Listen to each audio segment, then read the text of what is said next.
What's up mga ka-Feby? Ito na nga yung mga natitirang mga month old natin. Kasi nga in the past months, April at May, doon talaga tayo sinubok ng panahon. Grabe nga yung pagkalugi natin mga ka-Feby dahil nga sa tindi ng init ng panahon. Coryza at heat stroke yung talagang nilalabanan natin. 30% nga namatay sa coryza at 70% talagang heat stroke. Naubos yung mga sisiw natin dahil sa heat stroke na yan.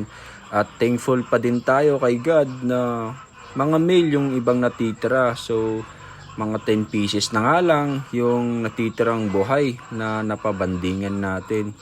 So ito pala yung mga ginagamit ko mga ka-Feby na products. Talagang magastos man pero at least nagiging okay na rin yung mga ibang mga month old natin.